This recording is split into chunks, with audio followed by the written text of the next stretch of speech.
নমস্কার বন্ধুরা, মিটমিরা চ্যানেলে আপনাদের সকলকে জানাই স্বাগতম। আশা করি আপনারা সকলে ভালো আছেন। তো আসুন, আজকে আপনাদের জন্য নিয়ে এসেছি নতুন একটি রেসিপি। তো আজকের রেসিপি হলো আমার ইলিশ মাছের ঝোল। তো ইলিশ মাছের ঝোল আমি করব গাঠি আর আলু দিয়ে। তার জন্য আমি এখানে 5-6টা গাঠি এরকম সরু সরু করে কেটে নিয়েছি, আর আলুগুলো এরকম সরু সরু করে কেটে নিয়েছি সুন্দর করে, আর একটা টমেটো কুচি করে নিয়েছি। আর লাগবে আমার নুন, হলুদ আর লঙ্কা বাটা। এটা একদমই সিম্পল রান্না, বেশি কিছু মশলা ব্যবহার হয় না এখানে। তো এবার আমি প্রথমে মাছগুলোকে নুন হলুদ মাখিয়ে নেব।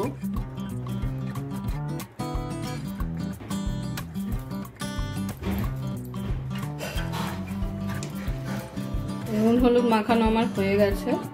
এখন আমি মাছগুলোকে একদম হালকা করে একটু তেলের মধ্যে এপিট ওপিট করে ভেজে নেব। মাছগুলো কিন্তু বেশি ভাজবো না, কড়া করে, একদম হালকা। তো আমি যখন ভাজবো আপনারা দেখবেন আমি কীভাবে ভাজছি। তো চলুন পরের স্টেপে চলে যাই এবার। তো আসুন, আমি শুরু করছি ইলিশ মাছের ঝোল। তো তার জন্য আমি এখানে একটা কড়া নিয়ে নিয়েছি। তো কড়া গরম হয়ে গেছে, কড়াইতে আমি এখন দিয়ে দিচ্ছি সর্ষের তেল মাছগুলো ভেজে নেওয়ার জন্য। তো তেল আমার গরম হয়ে গেছে, এখন আমি মাছগুলোকে ভেজে নেব।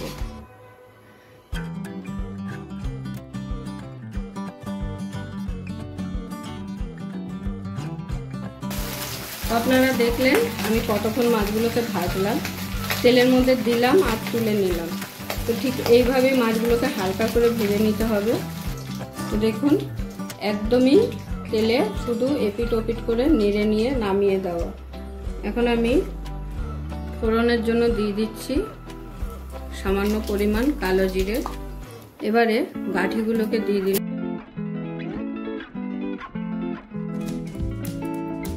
একই সাথে আলুগুলোও দিয়ে দেবো।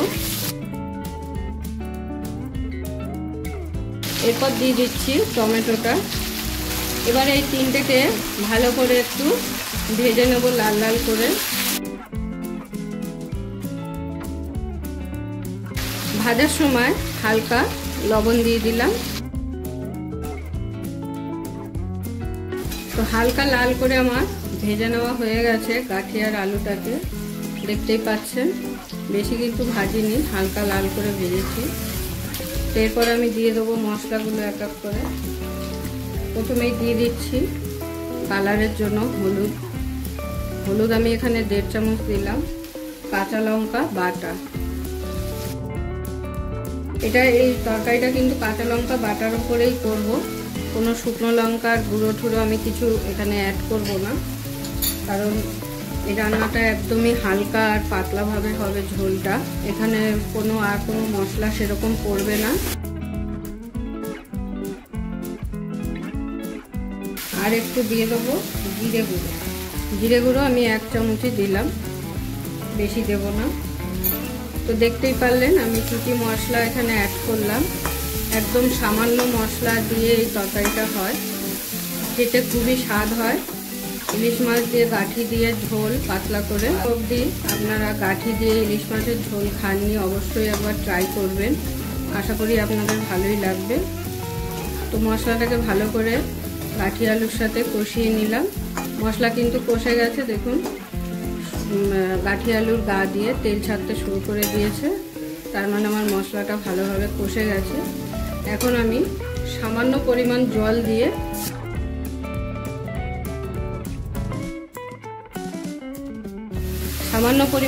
দিয়ে দিলাম। দিয়ে আবারও আমি একবার গাঠি আলুটাকে ভালো করে কষিয়ে নেব।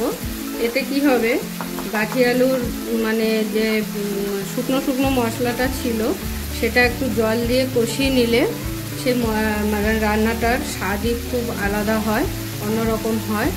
তো সেই কারণে যে কোনো তরকারি এরকম রান্না করলে মশলা দিয়ে প্রথমে কষিয়ে নিয়ে তারপরে সামান্য পরিমাণ জল দিয়ে যদি কষিয়ে নেন, তাহলে সেই রান্নাটা খুবই স্বাদ হয়। জল দিয়ে কষানোর পরে এটা কিন্তু খুব সুন্দর একটা ফ্লেভার বেরিয়েছে। কষানো কমপ্লিট, এবার আমি জল দিয়ে দেবো। দেখলেন রান্নাটা কিন্তু খুবই সিম্পল, একদম ঘরোয়া পদ্ধতিতে খুবই অল্প সামান্য মশলা দিয়ে এই রান্নাটা হয়। তো আপনারা যারা এখনো পর্যন্ত এই রান্নাটা করেননি অবশ্যই একবার করে খেয়ে দেখবেন, আশা করি আপনাদের সকলের ভালোই লাগবে।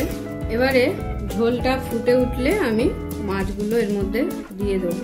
তো আমার ঝোলটা ফুটে উঠেছে, এবারে আমি ভেজে রাখা মাছগুলো দিয়ে দেবো।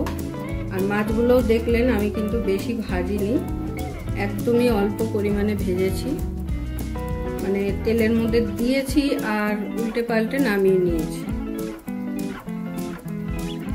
তো দেখুন আমার কাঠি দিয়ে ইলিশ মাছের ঝোল একদম রেডি। এখন আমি ঝোলটাকে নামিয়ে নেব।